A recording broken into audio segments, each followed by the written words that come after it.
Hürmetli konaklar, hürmetli Beynəlxalq Elmi Konferansın iştirakçıları, ben sizin hamınızı bugün Azərbaycan Milli Elmi Akademiyası adından ürəkdən salamlayıram. Qonaqlarımıza, ölkəmizə və akademiya, iştirakçılara, konferansımıza hoş gəlmişsiniz deyirəm.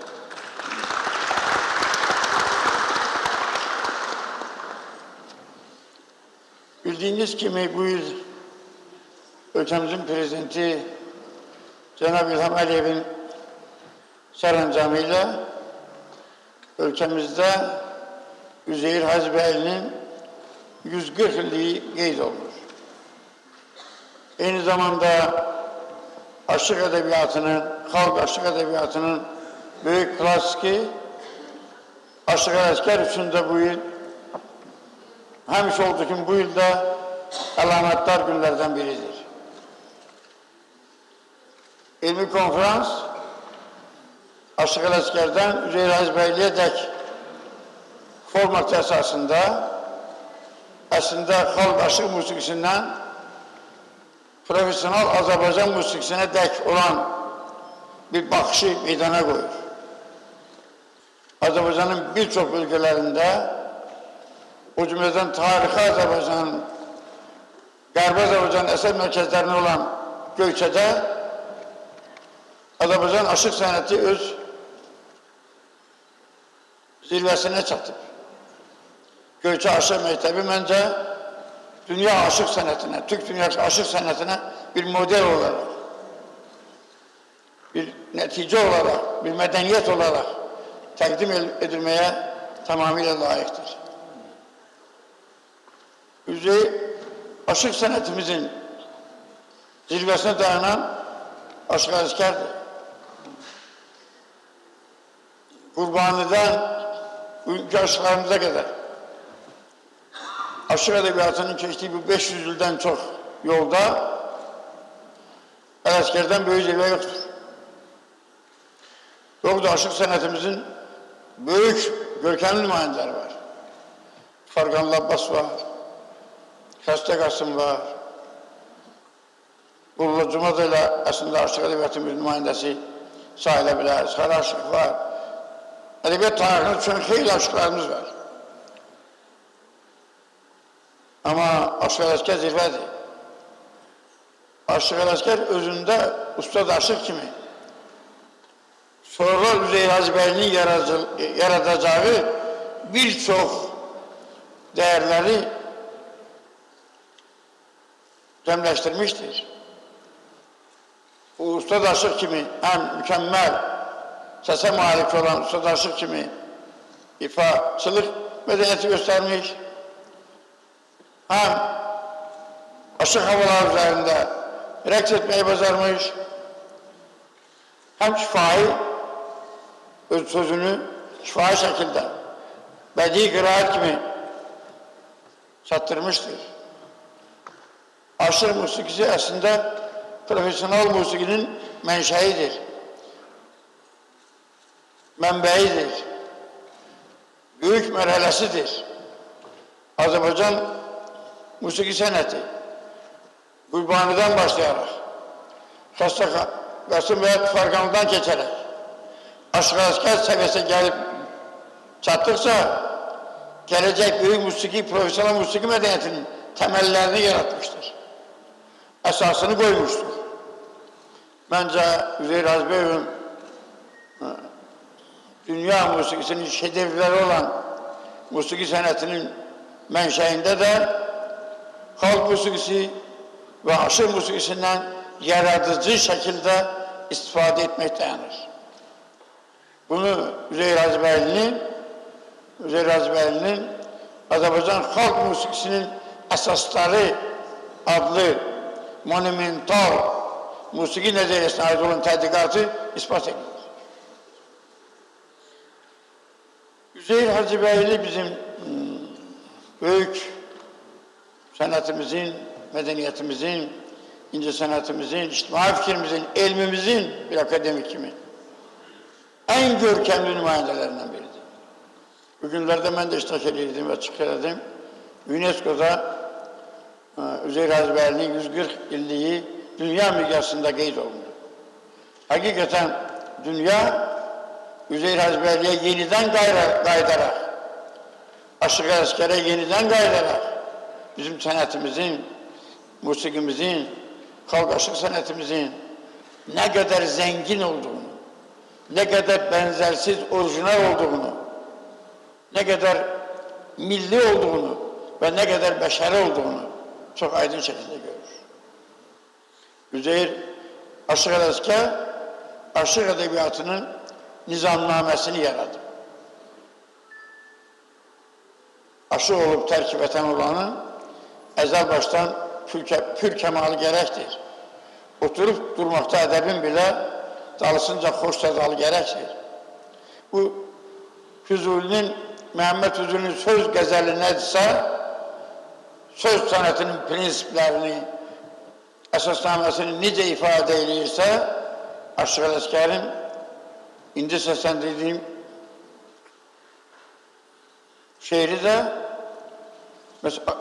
aşıq ədəbiyyatının nizamnaməsidir. Mən belə analogiya axtararaq Aşıq Ələsgəri Azərbaycan aşıq sənətinin Məhəmməd Füzulisi hesab edirəm.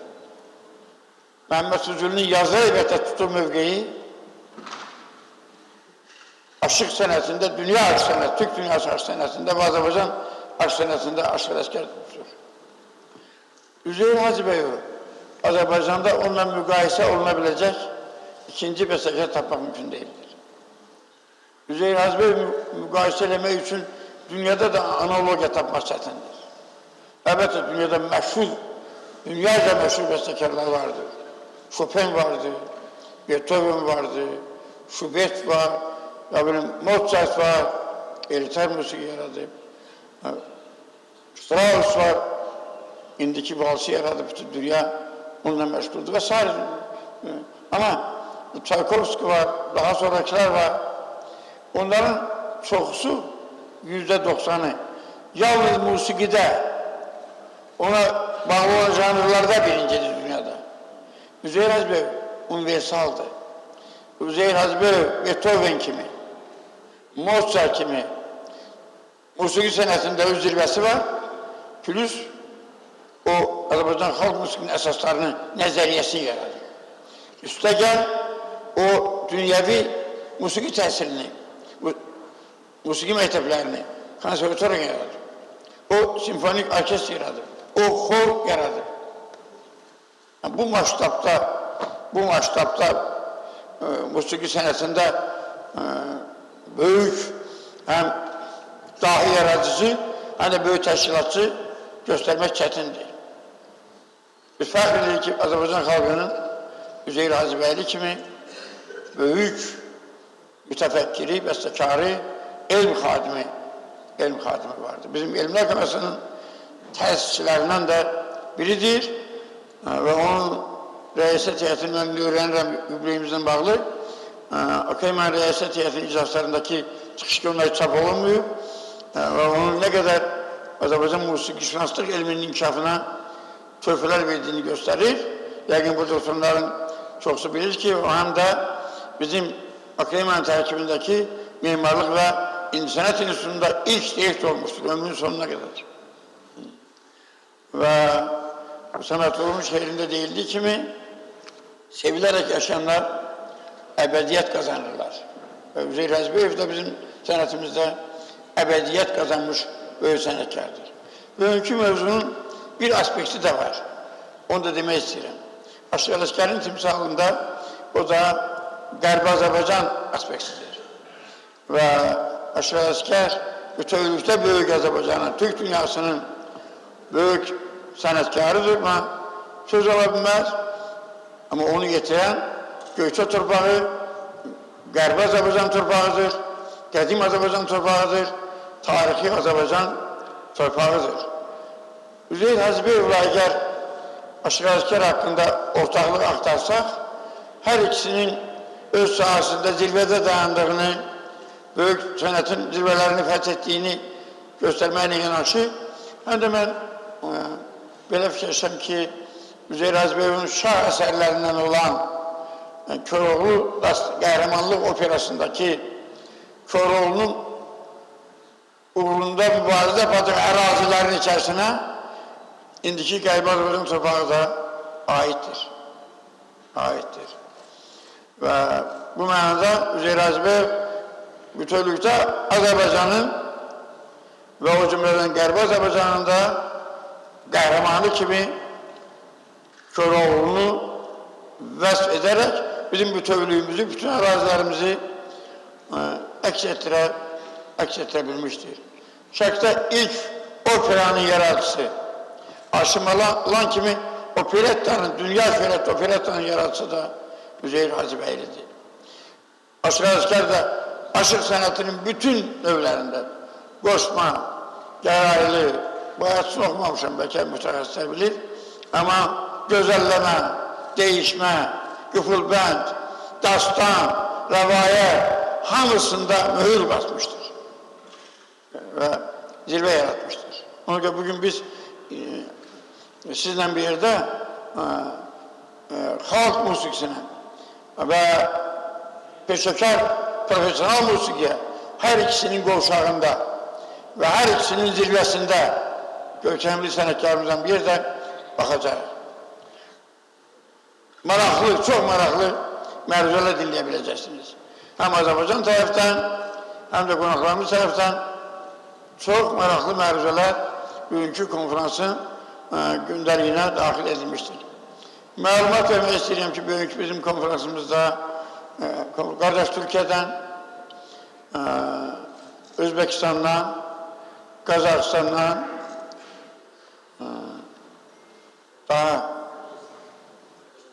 Qırğızstandan Hikmət Əliyev papağından bəllidir. Mənim yaxın dostumdur, akademik Abdülcan Hikmət Əliyev. Uzun illər Qırğızstan Məhkəməsinin vitse-prezidenti olub, Çingiz Aytmatov adına Ədəbiyyat İnstitutunun direktorudur. Aytmatovun dünyada bir nüməli tədqiqatçıdır və bir nüməli dostu, 28 yılından dostluq edir. Mən də 30 ildir Abdülcan Hikmət Əliyev'in dostluq edirəm. Və burada Azərbaycan bugünkü tədbirin təşkilatçıları içərisində Mədəniyyət Nazirliyini və bizim Milli Konservatoriyanı, akademiyanın qurumlarının bir hesabatıdır bu. Burada bizim milletvekillerimiz iştirak edir. Mən həmişə daimi həmkarlarım iştirak edir. Ölkəmizin görkəmli alimləri və Şəhərlər İttifaqını görürəm. Türkiyə Cumhuriyyətinin səfirliyinin çox sevdiyim bir nümayəndəsi buradadır. Və mən hamınızı salamlayıram. Hamınıza uğurlar arzulayıram. Sağ olun.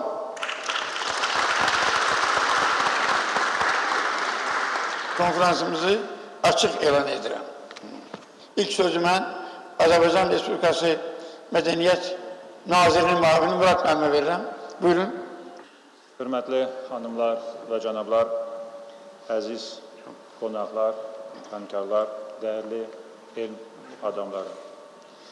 Sizi Aşıq Ələsgərdən Üzeyir Hacıbəyliyə Türk dünyasının mədəni kodları mövzusunda beynəlxalq elmi simpoziyumda səmimi qəlbdən salamlayıb, hər birinizə xoş gördük deyirəm. Bu il dahi bəstəkar Azərbaycan profesional musiqisinin banisi Üzeyir bəy Hacıbəylinin anadan olmasının 140 illiyi münasibəti ölkəmizdə dövlət səviyyəsində geniş qeyd olunur. Möhtərəm cənab Prezidentimizin imzaladığı sərəncama əsasən Heydər Əliyev Fondu və Mədəniyyət Nazirliyi tərəfindən geniş miqyaslı tədbirlər planı hazırlanaraq işlərə başlanır. 2009-cu ildən etibarən Heydər Əliyev Fondu və Mədəniyyət Nazirliyi tərəfindən təşkil olunan beynəlxalq Üzeyir Hacıbəyli Musiqi Festivalı artıq musiqi həyatımızın ayrılmaz bir hissəsinə çevrilmişdir. Festival çərçivəsində bu ildə dünyanın müxtəlif ölkələrində musiqi kollektivləri iştirak edir. Bundan əlavə ölkəmizin bir çox bölgələrində və eləcə də beynəlxalq miqyasda elmi konferanslar, seminarlar, dərmi masalar, konsertlər, kitab təqdimatı və mühazirələr təqdim olunur. Aşıq Ələsgərdən Üzeyir bəy Hacıbəyliyə Türk dünyasının mədəni kodları mövzusunda beynəlxalq elmi simpozium növbəti dəfə dəyərli elm və sənət xadimlərini bir araya toplayıb. Bugün bu konferansda Türk dünyasının iki sənət nəhənginin Aşıq Ələsgər və Üzeyir bəy Hacıbəylinin mədəniyyətə bəxş etdiyi dəyərlərindən, onların Türk dünyası musiqisinin köklərindəki təsəvvürlərindən mülaxizələr söyləniləcək. Simpozium dəyərli iştirakçılar və elm adamları öz işində böyük uğurlar və müvəffəqiyyətlər arzu edirəm. Çox təşəkkür edirəm. Uğurlar olsun. Çox sağ olun Murat müəllim. Mən sözü Türk Mədəniyyəti və İrsi Fondunun rəhbəri Profesor Aksotu Rəhimqulova verirəm. Buyurun. Xeyirli gün, hürmetli İsa müəllim, hürmetli Murat müəllim, hürmetli ғалымдар, hürmetli qonaqlar, qadirli qonaqlar, xanımlar мен mırzalar. Hürmetli İsa müəllim, hürmetli Murat müəllim, aziz əlimlər, değerli qonaqlar, xanımlar və cənablar. İlk önce hamınızı Türk Medeniyeti ve İrsi Fondu adından güzel Bakı'da Aşıq Ələsgərdən Üzeyir Hacıbəyliyə Türk dünyasının medeni kodları mövzusunda geçirilen beynəlxalq ilmi simpoziumda salamlayıram. Tədbirimiz 17. Üzeyir Hacıbəyli Beynəlxalq Müzik Festivali çərçivəsində dahi bəstəkarın 140 illik yubileyinə həsr olunur. Üzeyir Hacıbəyli şərq və qərb müzikisini birləşdirərək Azərbaycan və bütün Türk dünyasının müzikisini yeni nəfəs getirdi. Onun əsərləri milli kimliyi gücləndirir və halkları müziki vasitəsilə birləşdirirdi. Aşıq Ələsgərin poeziyası isə Türk halklarının ruhunu və dəyərlərini gələcəyə daşıyan körpüdür. Onun dastan və qoşmaları halkın ruhunu ifadə edib, nəsillərə yol göstərib. Poeziyası ədət-ənənələrimizin aynasıdır. Ələsgər sazı, Hacıbəyli isə müziki notları ilə halkın ruhunu əbədiləşdirib. Simpoziumun məqsədi bu ortaq irsi araşdırmaq və Türk halklarının zəngin musiqisini ilmi müstəfidə təqdim etməkdir. Əminəm ki, müzakirələr gələcək tədqiqatlar üçün mühüm ilmi baza yaradacaq. Azərbaycan, Qazaxıstan, Qırğızistan, Türkiyə, Özbekistan və Gürcüstandan olan alimlərin iştirakı tədbirə beynəlxalq statusu verir. Onların töhfələri həm milli, həm də ümumtürk mədəniyyətinə xidmət edəcəkdir. Hörmətli həmkarlar, bildiyiniz kimi, Türk Mədəniyyəti və İrsi Fondu Azərbaycan Respublikasının prezidenti Zati Əliləri Cənab İlham Əliyevin təşəbbüsü Qazaxıstan, Qırğızistan və Türkiyə dövlət başçılarının dəstəyi ilə 2012-ci ildə yaradılıb. Əsas məqsədimiz Türk xalqlarının dəyərlərini qorumaq, zəngin mədəni irsimizi tanıtmaq və gələcək nəsillərə ötürmək. Macaristan 2019-cu ildən fondun müşahidəçi dövlətidir. 2025-ci ilin may ayında Budapeştdə geçirilen Türk Devletleri Təşkilatının dövlət başçılarının qeyri-resmi zirvə görüşü çərçivəsində Özbekistan Respublikası fondumuza üz olma qərarı aldı.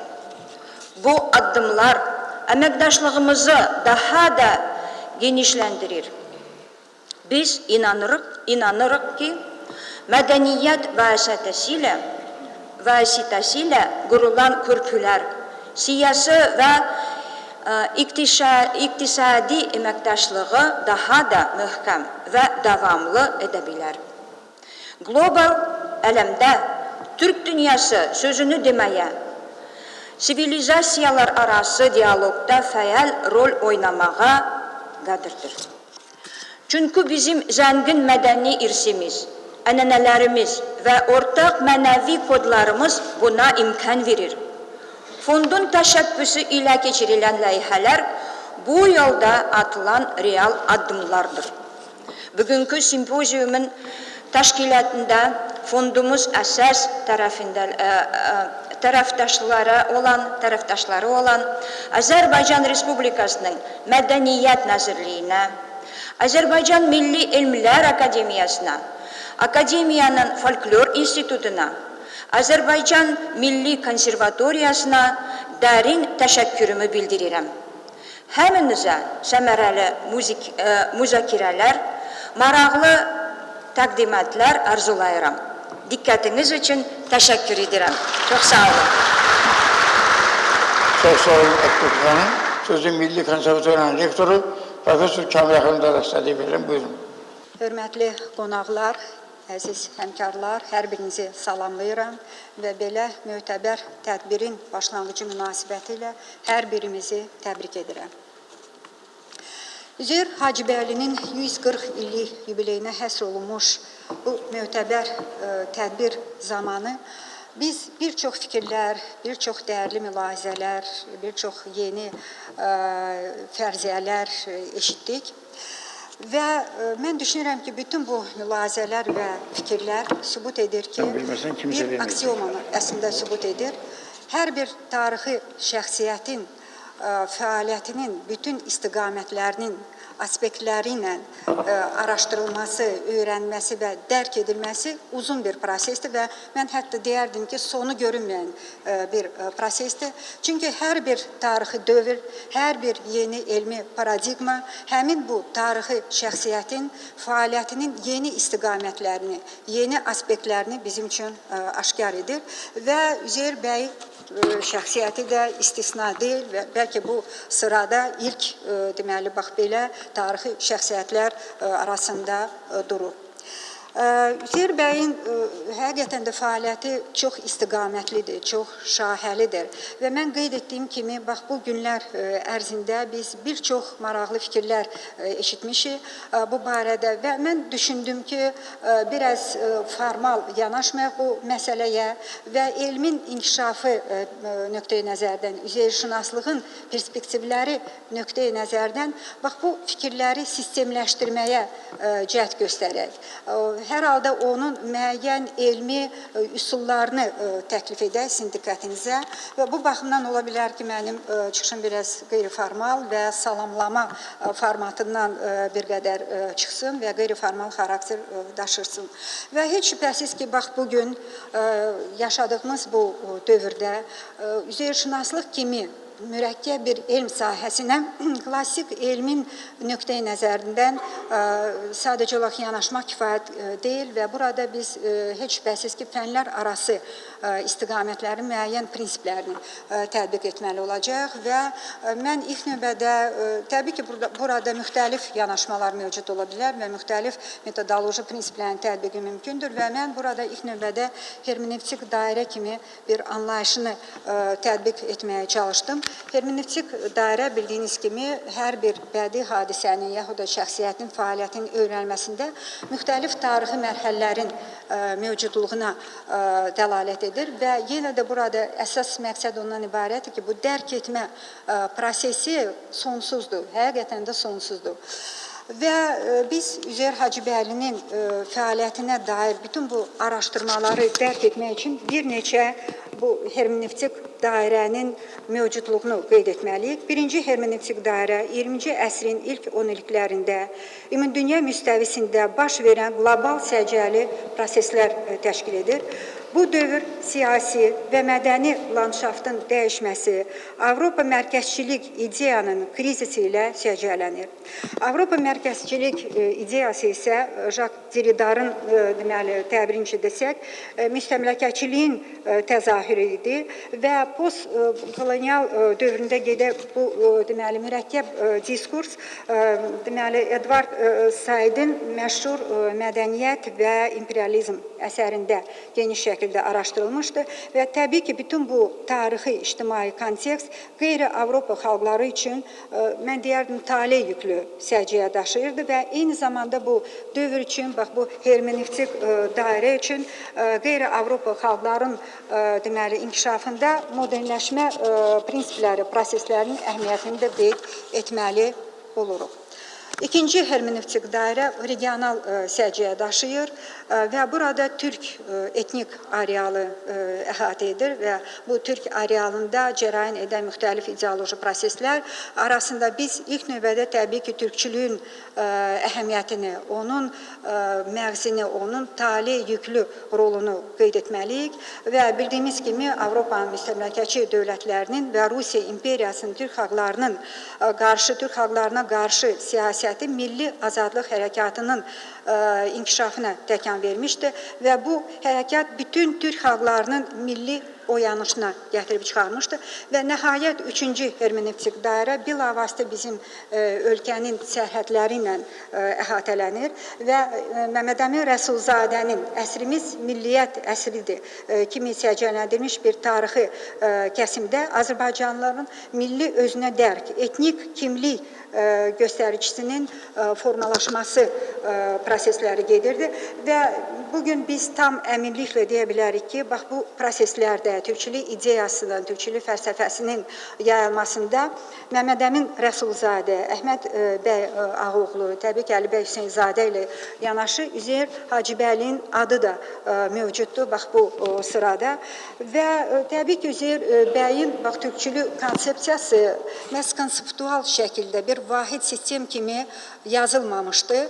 Amma onun bu türkçülüyə aid, bu cərəyana aid ayrı-ayrı prinsipləri, onun baxışları, onun müxtəlif əsərlərində səpələnmiş halında mövcuddur.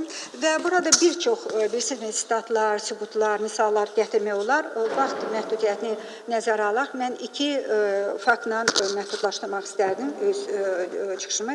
Azərbaycan Xalq Cümhuriyyətinin birinci il dönümü münasibəti ilə Azərbaycan qəzetində dərc olunmuş məqalələrində birində Üzeyir bəy çox böyük fəxarət hissi ilə yazırdı. Bir yaşlı dövlətimiz yaxın gələcəkdə türklüyün ümidgahı olmasını hər kəsə bildirməlidir. Azərbaycan Türk şərqində sağlam bir milliyyət hissi oyatdı. Millət nə olduğunu, millətini unutmuş türklərə bildirdi.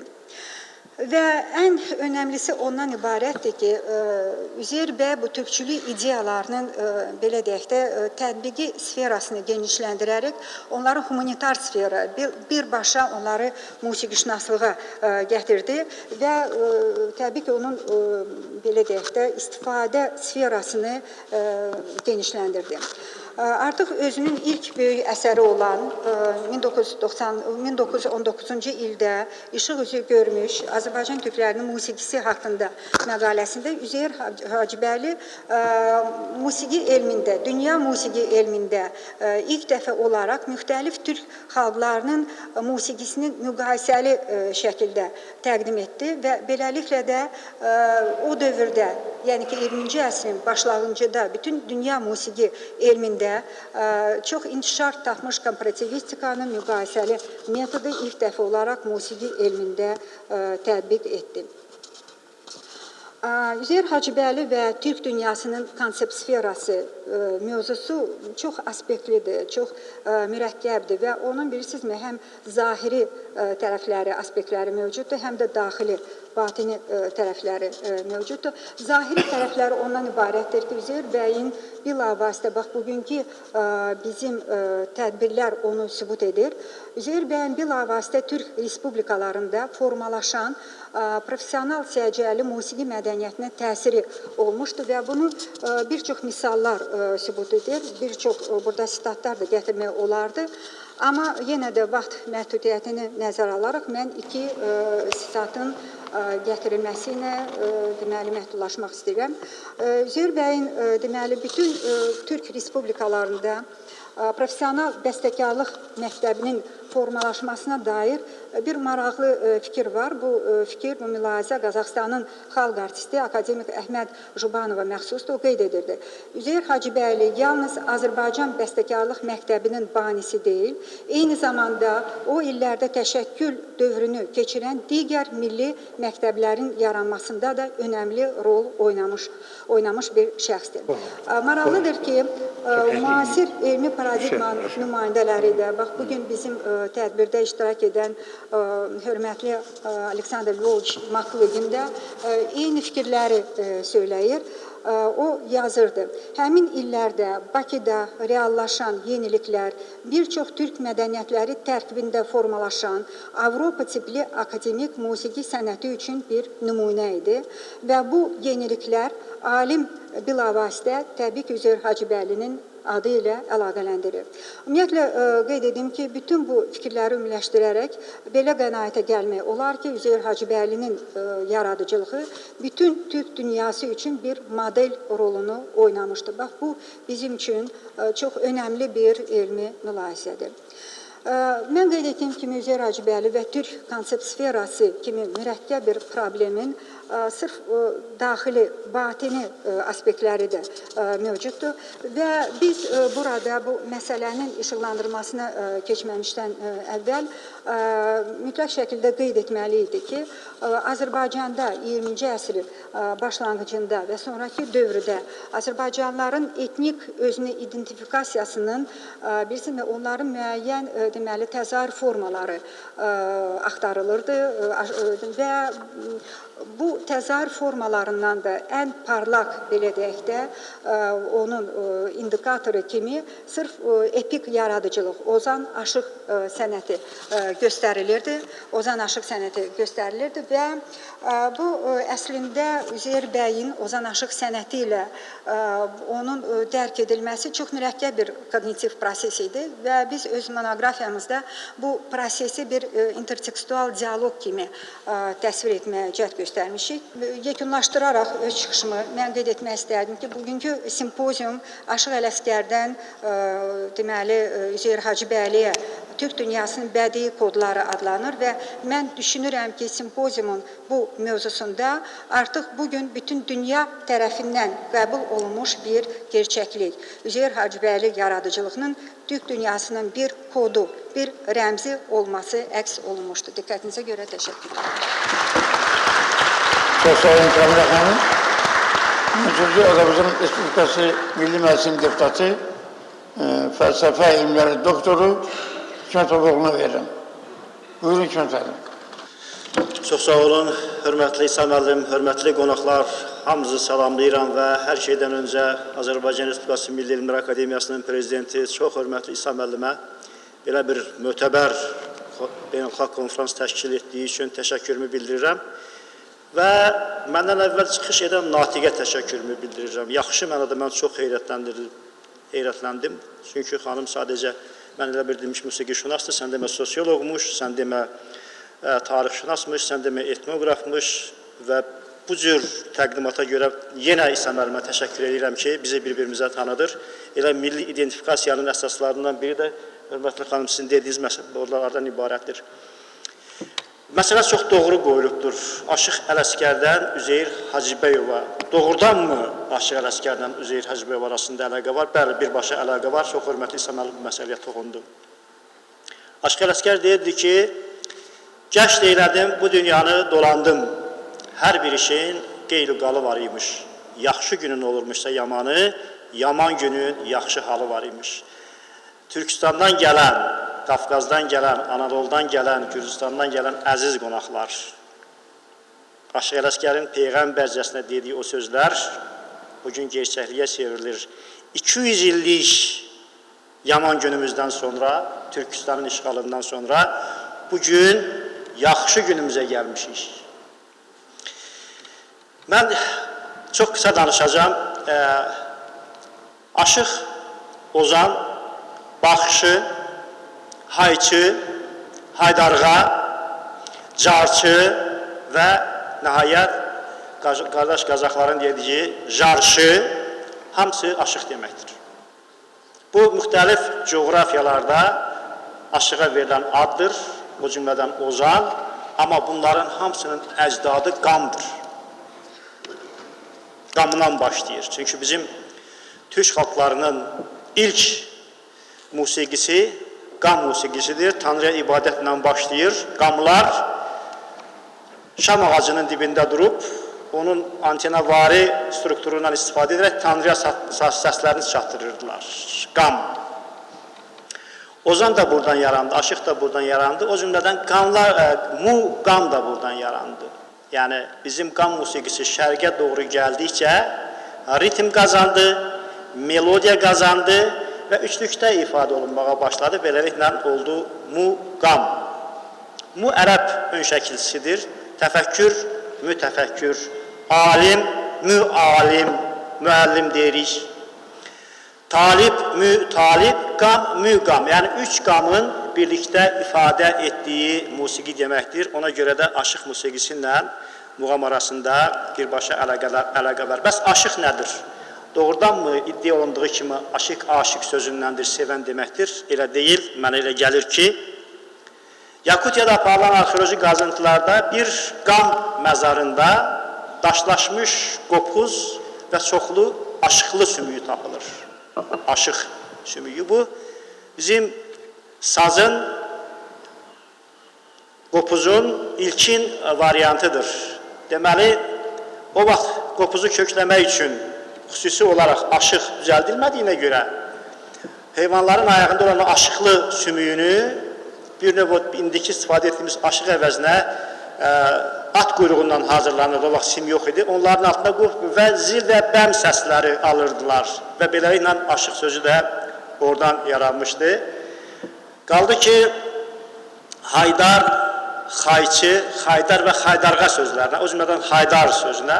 Dardər sözü Azərbaycan dilində söz düzəldici şəkilçidir. Ev, evdar, mülk, mülkədar, hay, haydar, aşıqlar hay çıxardırlar, səs çıxardırlar və haydardırlar bunlar. Yəni, hayçıdırlar, xayçıdırlar və heydər sözündə biz ərəbcə yazmağa çalışırıq. Mən elə gəlir ki, elə bu da bizim öz sözümüzdür. Əlbəttə ki, Qaşqarlı Mahmudun dediyi kimi, doğrusunu Allah bilir. Çünki Qaşqarlı Mahmud bütün əsərlərini yazandan sonra, bütün fikirlərini irəli sürəndən sonra deyir ki, doğrusunu Allah bilir. Bu da mənim fikirlərim, düşüncələrim idi. Hörmətli Səməlim, bir daha sizə təşəkkür edirəm. Təkcə öz adımdan yox, burada iştirak edən millət vəkili həmkarlarımın adından konferansın işinə uğurlar arzulayıram. Sağ olun. Mənim sağ olun, təşəkkür edirəm. Konferansın plenar məruzələri istəsən keçirik. İlk məruzəni təqdim elədik. Digər məruzələr üçün reqlament istəyirməyin olayıq. Çünki 8 məruzə var. Mən düşünürəm ki, məruzəçilər öz fikirlərini 5-7 dəqiqə ərzində ümumiləşdirsələr, daha dinləyicilər tərəfindən yaxşı qəbul olunlar. Sözü mən Qırğızistan Elm Məhkəməsinin Çingiz Aytmatov adına Ədəbiyyat İnstitutunun direktoru Akademik Abdülcan Ekmətəliyev verirəm. Buyurun. Hurmatlı төраға İsa Mağlim, hurmatlı fond жетекшісі Ақтотайым, hurmatlı президиум, hurmatlı konferensiyanın қатысушылары, Алатаудан Манас жерінен сіздер Азербайжандар ең жақсы сүйген Айтматов елінен сіздерге салам айтам. Еларалық конференцияның ішіне игілік қалайым. Бүгін біз түрк тілді елдердің әрбір елінің тілінде сөйлесек дейбіз. Қырғызша, өзбекше, қазақша, түркче, татарша, жана башка. Анткени біз түрк тілді елдербіз. Бір-бірімізді андайбыз, түшүнөбүз. Качан сүйлөбүз? Мына ушуну Илимдер Академиясында İsa Bey, sizden başkargan uçurda biz söylöylü. Türk dilinde, her bir el özünün dilinde söylesin. Buyurun. 20. kılımdın başında Azerbaycan'daki madani yaşadığı çoğun özgürlükler жүріп жатқан мезгілде улуттук музыкалык искусствонун жаңы багытта өнүгүшүнө өзгөчө салым кошкон инсан, композитор, дирижер, публицист жана коомдук ишмер Узейир Гаджибеков болгон. Ал чыгыш менен батыштын искусствосун айкалаштырып, Азербайжан музыкасына жаңы дем берген. Гаджибековдун чыгармачылык мурасында Лейли менен Мажнун, Шейх Санан, Ашук Гарип сыяктуу опералар жана Аршын Малалан аттуу музыкалык комедиясы өзгөчө орунду ээлейт. Алардын ичинен Аршын Малалан эл арасында эң популярдуу болгон чыгармасы. Ал бүгүнкү күндө ар түрдүү тилдерде которулуп, анын ичинде кыргыз тилинде которулуп, дүйнө театрларында, анын ичинде кыргыз театрларында коюлуп келе жатат. Алсак, биздин Молдобасанов атындагы опера балет театрында коюлганда, ага чейин 1933 жылы Жалал-Абадта Өзбек секциясынын негизинде белгилүү котормочу Узапай Кайымов, Абдыкайымов либреттосун которуп коюлган болчу. Кийин Молдобасанов атындагы опера жана балет театрында коюлган. Ага биздин өтө атактуу, белгилүү искусство ишмерлери, чыгармачыл адамдар катышкан. Алсак, эл артиси, СССР эл артиси Кайрбуш Сартбаева, Гүлчахраны, Кыргызстандын баатыры Сабира Гүмүшалиева Телини, кыргыз эл артисттери Касмалы Эшимбекова Аскер менен Сулайманды, Кадырбек Чодронов Аскерди, Сайдагүл Чоткараева Гүлчахраны, Асанкул Куттубаев Вали менен белини аткарышкан. Мына ушундай эле эл артист эле Төлөгөн Томотоев, художник-постановщик Асанбек Молдахматовдагы чоң эмгек сиңирген болчу. 15 октябрда 2014 жылы ушул эле опера жана балет театрында Аршын Малалан коюлган. Бул жерде алсак дирижер-постановщик Жумакадыр Каныметовду, режиссер-постановщик Сапар Исмаиловду, мына бул жерде хормейстер-постановщик отуруп Калыгул Тиленчиев жана башкалар чоң эмгек сиңирген болчу. Чыгарма ошол мезгилдеги социалдык абалды, кыздарды ата-энесинин эрки менен жүзүн көрбөй туруп күйөөгө берүү салтын сынга алгандыгы үчүн актуалдуу болгон. Гаджибеков чыгарма аркылуу жаштардын сүйүүсү менен эркин тандоо укугун коргогон. Ушундай кырдаалда ал сулуу Гүлчахра менен таанышып, экөө бири-бирине ашык болушат. Бирок коомдук салттар жана ата-энелердин талаптары алардын сүйүүсүнө тоскоолдук жаратат. Акыры комедиялык кырдаалдар жана ар кандай түшүнбөстүктөрдөн кийин окуя бактылуу аяктайт. Аскер менен Гүлчахра баш кошот. Сюжет жөнөкөй көрүнгөн менен анын артында терең идея жатат. Жаштардын сүйүүсү жана жеке тандоо укугу коомдук салттын жогору турушу керек. Бул ошол мезгил үчүн революциялык ой болгон. Узейир Гаджибеков Аршын Малаланда чыгыштык жана батыштык музыкалык ыкмаларды айкалаштырган. Композитор Азербайжан элдик обондорун жана мугамдык ыргактарды чыгармасына кеңири колдонгон. Ар бир каарманга мүнөздүү обон берилген. Аскердин ырлары анын эркиндикке умтулуусун, Гүлчахранын ариялары лирикалык сезимдалдуулугун ачат. Жалпы коомдук маанайды жана комедиялык атмосфераны бекемдөөдө хордун көрүнүштөрү маанилүү орунду ээлейт. Жыйынтыктап айтканда, Узейир Гаджибеков ошондой эле көрөгүлүү жазган. Бизде опера жана балет театрында жана 2009 жылы көрөгүлүү коюлган, ага 250ден ашык артисттер катышкан Азербайжандан, Kazakstan'dan, Tursiyadan, Kırgızistan'dan. Jana bular Astana'da, Tursiyada, Baku'da koyulgan bolчу. Жыйынтыктап айтканда Үзейир Гаджибековдун Аршын Малалан чыгармасы Азербайжан маданиятынын гана эмес, дүйнөлүк музыкалык искусствонун тарыхындагы көрүнүктүү чыгармалардын бири. Ал жеңил комедиялык сюжет аркылуу чоң социалдык жана маданий маселелерди көтөргөн. Бүгүн мен конференциянын уюштурган Академиянын президенти Иса Маалимге, Türk Dünyası Fondusu'nun төрайымы Ақтату Райымқұловаға, Маданият министрлігіне, консерваторияға, жана Академияның фольклор институтuna чоң разышылық білдірем. Анан Чыңгыз Айтматов атындағы Тіл жана Адабият институтунун атынан Академияға biraz сувенир бар эле, берип коюуга уруксат этиңиздер. Иса Маалим, сизге мүмкүнбү? Иса Маалим Чыңгыз Айтматовдун чыгармаларын эң жакшы сүйөт, пропагандалап келатат, кадрлардан меман сыяктуу кадрларды даярдап келатат. Сизге ошо Айтматовдун белегин Sözü Kardeş Türkiye'nin temsilcisi, Ege Üniversitesi'nin Türk Dünyası Araştırmalar Enstitüsü'nün emektaşı Profesör Mehmet Ekinçi'ye veririm. Buyurun. Teşekkür ederim. Çok.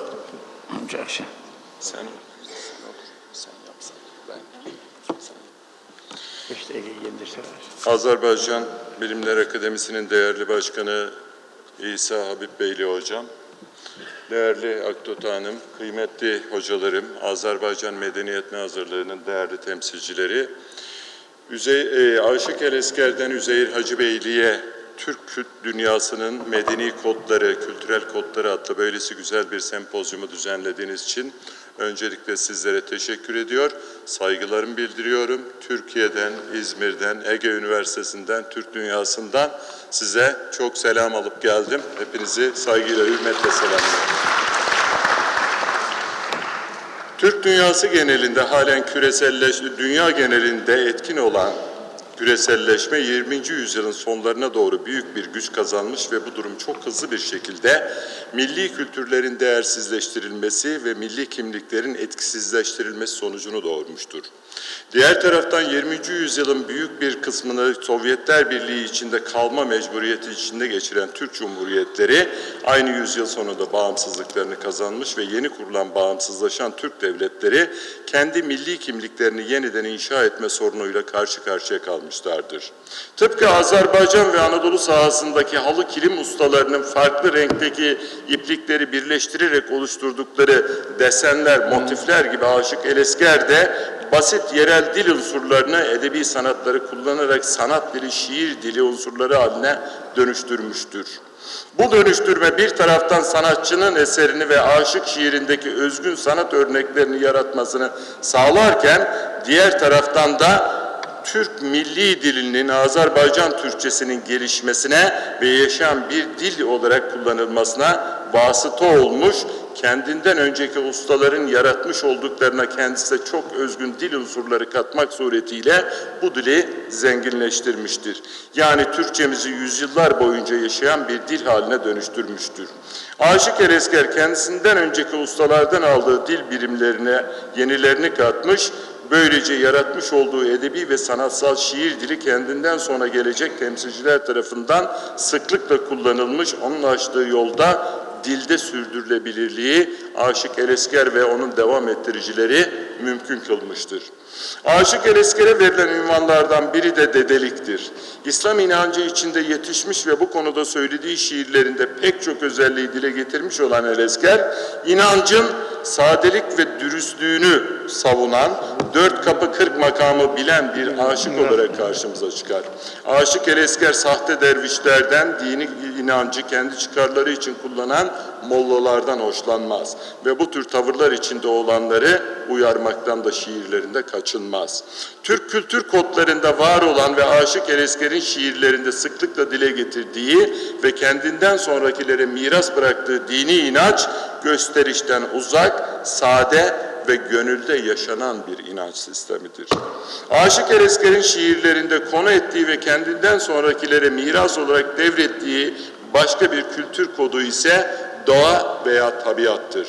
Öncelikle doğduğu Gölçe bölgesi olmak üzere Kafkasya, İran, Anadolu coğrafyasını gezip dolaşan ve gezip gördüğü Türk yurtlarının özelliklerini şiirlerinde baharıyla, yazıyla, güzüyle, kışıyla dile getiren Elesker, bu coğrafyaları şiirlerinde birer Türk yurdu haline dönüştürür. Mezar taşları nasıl bir yurdun tapu senetleri gibi kabul edilirse, aşıkların şiirleri de aynı şekilde aşığın özgürce gezip dolaştığı, dildaş ve dindaşlarıyla söyleştikleri, toy toylayıp boy boyladığı yerlerdir. Bu bakımdan Aşık Elesker'in şiirlerinde dile getirilen coğrafya bir kadim Türk yurdudur, Türk vatanıdır. Onun şiirlerinde dağların, yaylaların, ovaların ve çayların resmi çizilir. Ondaki doğa tabiat sevgisiyle Kafkas dağlarının zirvesinden dere kenarındaki veya ovadaki köylere kadar her yerin çayırı, çimeni, sümbülü, gülü, kazı ördeği, kuşları, kurtları dile gelir. Bu doğa hem insan için vazgeçilmez bir mekan hem millet için bir vatandır. Coğrafyayı vatana çeviren fatihler neyse onun bir kültürel miras ve edebi vatan haline dönüşmesini sağlayan ise Aşık Elesker ve onun şiirdeki devam ettiricileridir. Bugün siyasal olarak Türk yurtları sınırları dışında kalmış olsa bile Elesker'in şiirlerinde dile getirdiği hatıralarda yaşatılan pek çok tabiat güzelliği Türklerin vatanıdır, yurdudur ve yurdu olmaya elbette devam edecektir. Teşekkür ederim. Peki. İçinleştirin. Sağ olun. Teşekkür ederim hocam. Sözü ben Muhtar Avyazov adına Kazakistan Edebiyat ve İnsan Enstitüsü'nün direktörü akademik Kencehan Batıcanova vereceğim. Kadirli Azerbaycan halkı,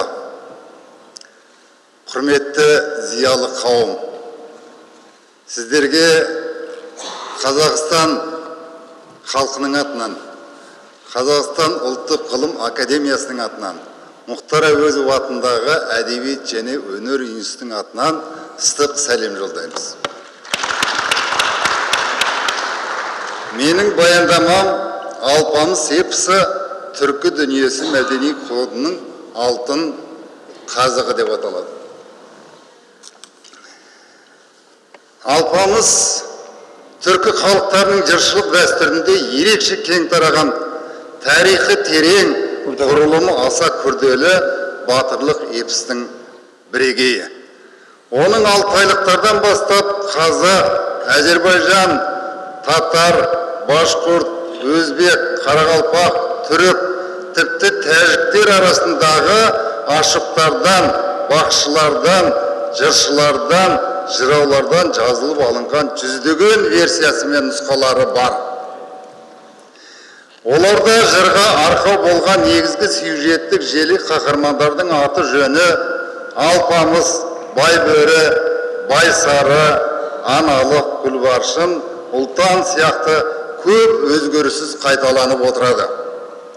Түркі дүниесінің ежелгі дәстүрінде эпосты жырларды орындаушыларды озан, бақшы, абыз деп атаса, қазіргі дәуірде Әзербайжан мен түріктер ашық, қазақтар жырау жыршы, өзбектер мен қарақалпақтар бақшы деп әлі күнге құрмет тұтады. Жақында жарық көретін түркі мәдениеті мен мұрасы қорының түркі халықтары фольклорының сериялық басылымындағы Алпамыс батыр жыры жарияланатын болады. Ықылас қойып тыңдағандарыңызға рахмет. Баршаңызды Алпамыс батырдың рухы қолдасын. Türkü medeniyetinin, Türkü dünyasının ruhu жоғары болсын. Azerbaycan halka мәңгілік жасай берсін дегім келеді. Рахмет сіздерге. Hem de reglamenta en yaxşı əməlləyən mərcəsi kimi də təşəkkür ederim. Bir sekund. Биыл біздің ұлы Абайдың 180 жылдығы. Сондықтан дағы сіздерге мына бүгінгі симпозиумды өткізіп отырған Иса Хабибейлі мырза, сізге осы ескерткіш ретінде Абайдың 3 тілдегі қара сөздерін табыс етуге рұқсат етіңіз.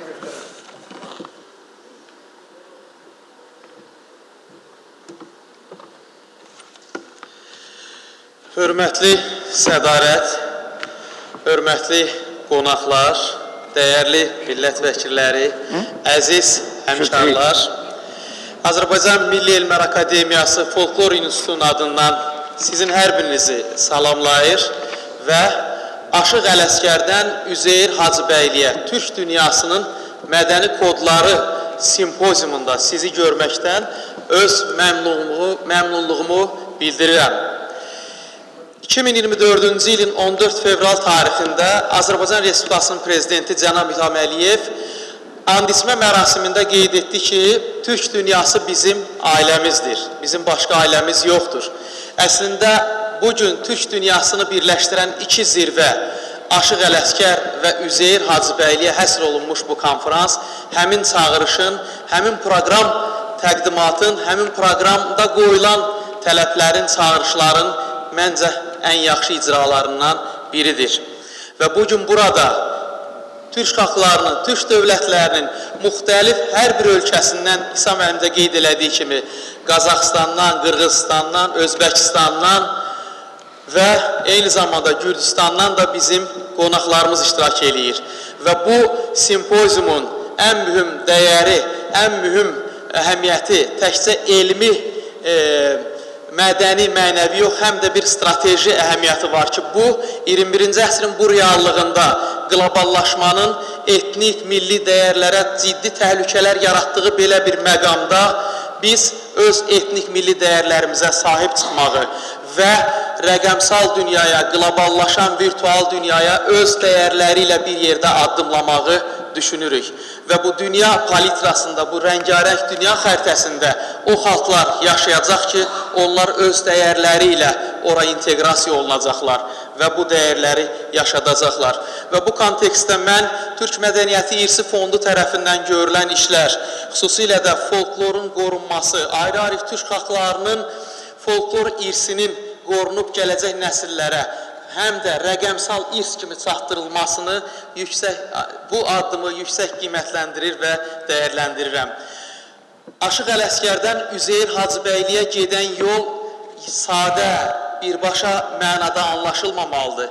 Aşıq Ələsgərdən Üzeyir Hacıbəyliyə gedən yol Türk etnomədəni kimliyini, etnomədəni semiosferasında olan görüşdür. Onlar məhz həmin o semiosferada görüşürlər.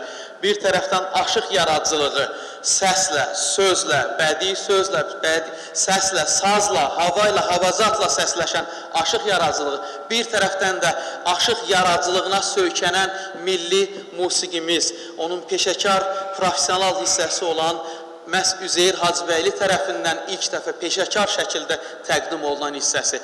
Məhz düşünürük ki, Aşıq Ələsgərdən Üzeyir Hacıbəyliyə gedən yol məhz bu yoldur.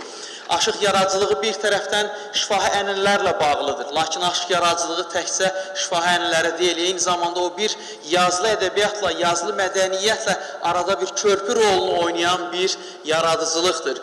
Bu mənada aşıq yaradıcılığının Türk dünyasında zirvələrindən biri olan Aşıq Ələsgərə həsr olunmuş bu tədbir, eyni zamanda Aşıq Ələsgərə həsr olunmuş bu tədbir, həm də elə aşıq yaradıcılığının, orada olan, mövcud olan milli, etnik, mədəni kodların dəyərləndirilməsi, yenidən 21-ci əsrin baxışı kontekstində tədqiq olunmasına bir şərait yaradır, bir imkan yaradır. Üzeyir Hacıbəyli təkcə peşəkar musiqişünas alim, təkcə ilk operanın yaradıcısı deyil. Üzeyir Hacıbəyli həm də İsa müəllimin də qeyd etdiyi kimi aşıq musiqisini, folkloru, xalq yaddaşını dərindən bilən, elmi tədqiqat nəticəsində dərk edən, anlayan bir mütəfəkkir idi və təsadüfi deyildi ki, aşıq yaradıcılıq Üzeyir Hacıbəyli istər operalarında, təkcə muğamla bərabər, həm də aşıq yaradıcılığından da istifadə edirdi və onun özünün konkret aşıq yaradıcılığına münasibəti vardı və qeyd edirdi ki, mən Koroğlunu yazarkən əsasən aşıq musiqisinə, aşıq sənətinə üstünlük vermişəm. Düşünürəm ki, bu kontekstdə, bu aspektdən baxanda biz Aşıq Ələsgərlə Üzeyir Hacıbəylini birləşdirən sazı, musiqini daha yaxşı anlayırıq. Mən bir folklorşünas kimi burada bir aşıqların istifadə elədiyi bir ifadəni demək istəyirəm. Aşıqlar deyir ki, əllə desəm əlim yanar, dillə desəm dilim yanar, aldı sazla görək nə dedi. Bu ifadənin metaforik açılışı məncə belədir. O sözü nə əllə ifadə eləmək olur, nə dillə ifadə eləmək olur. Bəs aşıq çıxış yolu nədə tapır? Sazda tapır. Saz məhz əllə, dillə, yəni həm sözlə, həm yazılı şəkildə olan ifadə olunan fikirləri sazın vasitəsilə, havanın, musiqinin vasitəsilə birləşdirən bir fundamental, xüsusi bir sənətdir. Bu mənada Üzeyir Hacıbəylinin aşıq sənətinə müraciət eləməsi heç də təsadüfi deyildir. Düşünürəm ki, bu simpoziumda təqdim olunan təxminən 50-dən artıq tezislər, qoyulan elmi problemlər istər Aşıq Ələsgər yaradıcılığını, istərsə də Üzeyir Hacıbəyli yaradıcılığının daha dərindən araşdırılması və gələcək nəsillərə təqdim olunması baxımından böyük töhfədir. Diqqətinizə görə təşəkkür edirəm. Çox sağ olun. Sözü Özbəkistan Elm Məhkəməsi Əlişir Nəvayevlə Ədəbiyyat Muzeyinin direktoru Profesör Cabbar İşungulov verirəm. Dədə Qorqudda bakışı imajının sanatsal yorumu 5-7 dəqiqə. Assalamu alaikum, hurmatli İsa Hacıbəyli, hurmatli Aqto'ti Rahmatullayevna, hurmatli Madaniyat vaziri o'rinbosari, hurmatli rektor va anjuman qatnashchilari. Men o'zimning nomimdan, O'zbekistonlik olimlar nomidan mana shunday go'zal bir anjumanni tashkil etgan İsa Hacıbəyliga, barcha tashkilotchilarga o'zimning minnatdorchiligimni bildiraman. Bunday go'zal anjumanning o'tkazilishi mening nazarimda so'nggi yillarda Turkiy davlatlar o'rtasidagi madaniy, ilmiy, adabiy aloqalarning mustahkamlanayotganining yana bir nishonasi deb o'ylayman. İsa Hacıbəyli Aşıq Ələsgərdə aşıqların zirvəsi deb atagan. Aşıqların zirvəsi, aşıqlarda sardori bo'lgan Aşıq Ələsgərdə ijodini o'rganish, men o'ylayman, mana shu Turkiy davlatlar o'rtasidagi madaniy aloqalarning yanada mustahkamlanishiga xizmat qiladi. Endi ruxsatingiz bilan haligi ma'ruzamni qisqacha matnni o'qib beraman. Baxshi O'zan xalq dastonlarında sanatsal acıdan en mükemmel imgelerden biri olarak kabul edilmektedir. Türk halklarının dastanlarında, özellikle Dada Korkut kitabında bu tipin en yüksek örnekleriyle karşılaşmaktadır. Dada Korkut kitabının her uykusunda Korkut Ata ana karakter olarak somutlaşır. Toplumunun lideri ve dolayısıyla dastan yaratıcısı olarak bitimlenir. Dada Korkut kitabındaki bu tipin yerine ve önemini belirlemek için öncelikle Bakşi'nin dünya dastanlardaki yeri üzerinde durmak gerekir. Bakşi tipiyle ilişkilendiren imgelerinin kökeni antik çağlara kadar uzanmaktadır. Bu antik imgelerinin izleri çeşitli efsanalarda, masallarda, halk dastanlarında, terim şarkılarında ve atasözlerinde görülebilir. Halk bilimçileri bu tipin köklerini şamanizmle ve ondan önceki inanç sistemleriyle bağlantılı olduğunu vurgulamaktadır. Nitekim Bakşı ile şaman arasında dikkat çekici benzerlikler bulunmaktadır. Ayrıca dastan metninin şamanın icra pratikliğiyle gösterdiği uyum söz konusu benzerliklerinin farklı dönemlerde ortaya çıkan aynı imgelerinin farklı yorumları olarak değerlendirilmesi gerektiğini işaret etmektedir. Korkut Ata'nın bıraktığı Mürşit son kısmına geçiyorum. Sonuç olarak özen imgesi dünya dastanlarında yaygın bir olgudur ve dastan da önemli bir yer tutar. Bu imgenin kökleri, sözcükleri büyüksüyle ilgili fikirlerin bir ürünüdür ve kökleri kadim ritüellere dayanır.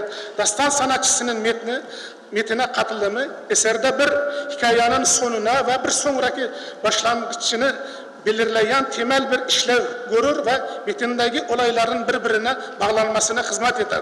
Bu durum anlatılan gerçekliğin icra zamanı ile olan bağlantısını vurgular ve gerçekliğini dikkat çekici bir biçimde sunulmasını sağlar. Dastan yaratıcısının imgesini metni dahil edilmesi eserinin hangi kurallar ve yasalar çerçevesinde üretildiğini, hatta daha sonraki örneklerde yazılı hale geçirildiğinde hangi geleneklerden geçerek evrildiğini tespit etmeye mümkün kılar.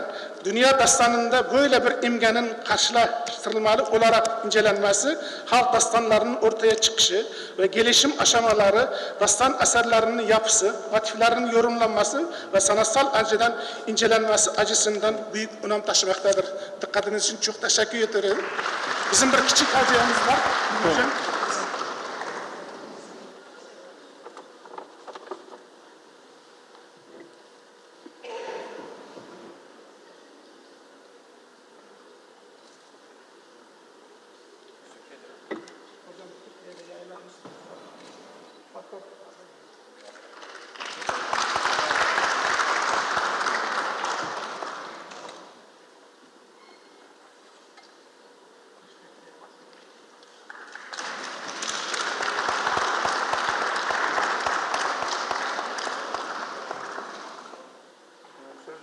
Ankara Musiki ve Güzel Sanatlar Kongresi'nin rektörüne verir. Sağ olun. Sayın Başkan, değerli katılımcılar, hürmetli hanımlar, cenaplar, hepinizi saygı, sevgiyle, muhabbetle selamlıyorum.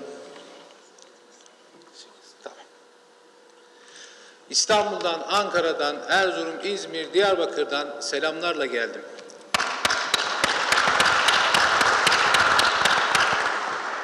Bu güzide anlamlı çalıştayım ve sempozyumun hayırlara vesile olmasını diliyorum.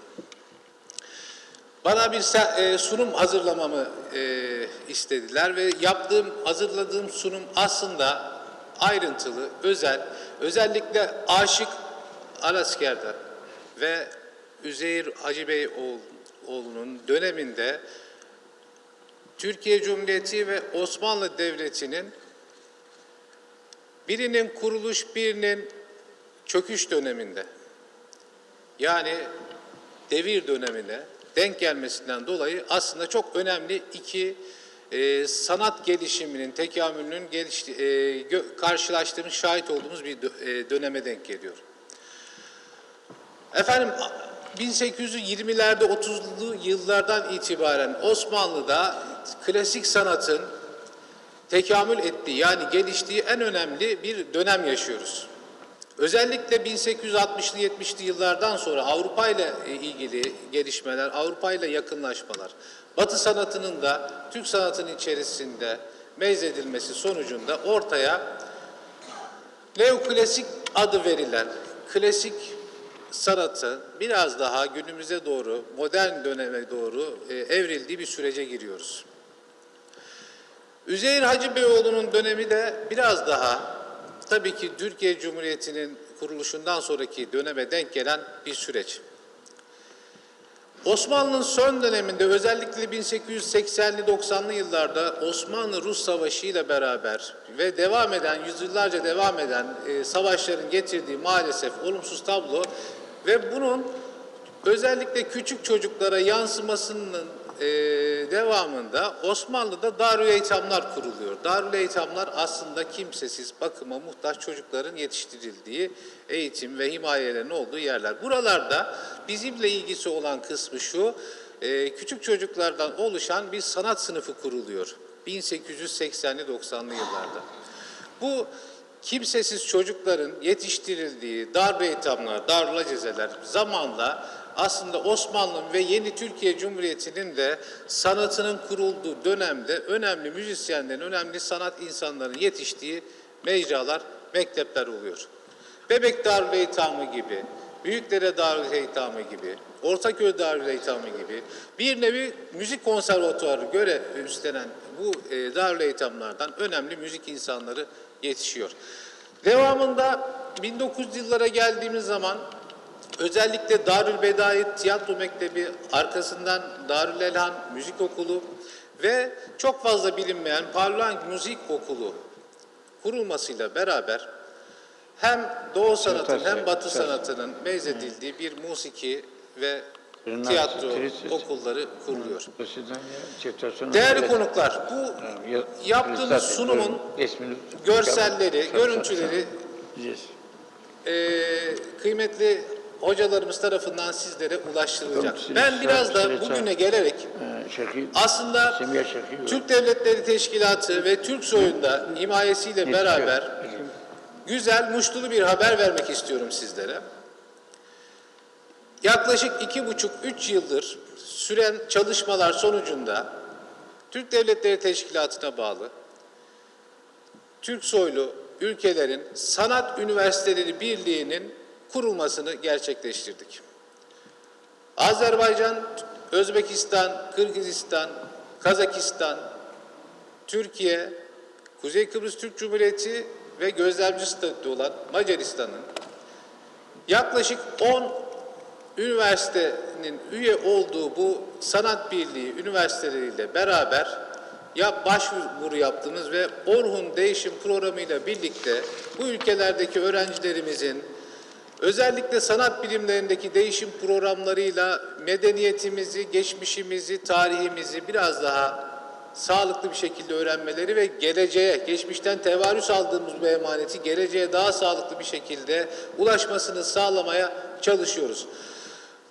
Azerbaycan'dan 2 üniversitemiz bu birliğe üye. Önümüzdeki 5 yıl içerisinde Türkiye'den sanat üniversiteleri olarak, sanat bölümü olarak Azerbaycan'a yaklaşık 100 öğrenci ve yine Azerbaycan'dan Türkiye Cumhuriyeti'ne yine 100 öğrencinin ve hocaların, akademisyenlerin değişim programıyla birlikte bu sanat, kültürel mevzuların, politikaların, geçmişten aldığımız mirasın geleceğe aktarımı için çalışmaya devam ediyoruz. Ben bu müjdeyi de verirken sözlerimin sonunda bu çalıştayın, sempozyumun düzenlenmesinde emeği geçen çok değerli hocalarıma, değerli çalışma arkadaşlarına teşekkür ediyorum. Şahsım, kurumum ve ülkem adına teşekkür ediyor, şükranlarımı arz ediyorum. Sağ olun efendim. Sağ olun. Biz de teşekkür ederiz. Sağ olun. Profesör Doktor Merve Kurman Galiyeva, Kazakistan Milli Sanat Üniversitesi'ni temsil ediyor. Türk halklarının en önemli musikisi, muasir ilmi paradigmaların obyekti kimi? Buyurun. Армысыздар, ханымдар және мырзалар. Менің докладым орысша. Біз білеміз 70% орыс тілінде біздің түрік халықтарының сөздер. Значит, традиционная музыка тюркских народов как объект современной научной парадигмы. Я сокращу, скажу главное, что традиционная музыка тюрков – это живой носитель памяти, ритуалов, идентичности. И у нас среди всех тюркских народов абсолютно есть личности, которые являются носителями такого национального кода. И этот код часто выходил за рамки одной национальности. Таким человеком можно назвать Ашуг Алискер Алимамед Оглы, который жил на стыке 2 веков и стал образцом исполнения дастанов и ашугов. Его творчество оказало очень большое влияние, на искусство ашуга во всем тюркском мире. Но мы знаем, что у нас есть проблема, это отсутствие междисциплинарного подхода вообще в образовательной практике нашей и во всем образовании. Например, курс музыкальной культуры тюркских стран, и мы не можем говорить о взаимодействии наших культур, потому что как бы вот эта методология, она еще не внедрена. И можно сказать, что есть у нас, конечно, регионально-жанровые ракурсы. Это, например, Казахстан — это кюй, айтыс, песня, как структура мышления, можно сказать, да. У нас четкое внутрирегиональное разделение музыкальных традиций на житесуйскую, западно-казахстанскую, восточно-казахстанскую, южно-казахстанскую и так далее. В Азербайджане мугам — это модель универсального диалога. Известно, что традиция мугамов существует в системе устной профессиональной музыки, и связь поэзии, газелями, например, рашидской традиции, карабахской школы является маркером национальной идентичности. И особо хотелось бы отметить творчество заслуженного деятеля искусств, доктора философии по искусствоведению, профессора Бакинской музыкальной академии имени Узира Гаджибекова, это кеманчиста, педагога и исследователя мугама Арифа Садулаева, который в коллаборации с турецкими исполнителями вывел мугам на международный уровень при тарифе его исполнения на виолончели и других европейских классических инструментах. Значит, репрезентацию можно проводить посредством фестивалей, фольклорных лабораторий, кросс-культурных проектов очень хороших, и репрезентацию в коллаборациях с новыми формами синтеза, это где традиция, электроакустика, сценическая реконструкция. Я, в общем, хочу сказать, что, да, спасибо большое за напоминание, что очень много форм совместной работы, давайте двигаться дальше. Я думаю, что тюркский мир завтра будет на мировой арене первым. Спасибо большое. Teşekkür ederim. Çok hakikaten büyük Türk ailesini birleştiren ve hem klasik aşık sanatına ve musiki sanatına bir ilmi bakışın ifadesi olan hem de bugünün çağrışlarını ifade eden konferansımızın final icrası başa çatır. Bölme icrasları saat 3'te Milli Konservatuvar'da ölçünü devam edecekti. Üç bölme üzere devam edecekti saat 3'te. Ben konferansta mevzu edilenlerin her birine teşekkür ederim. İştirakçılara uğurlar. 2 dakika vaktimiz var. Ben icazə verim bu bölmede iştirak edenlerin sertifikatlarını təqdim edeyim. Abdülcan Ekmet Aliyev.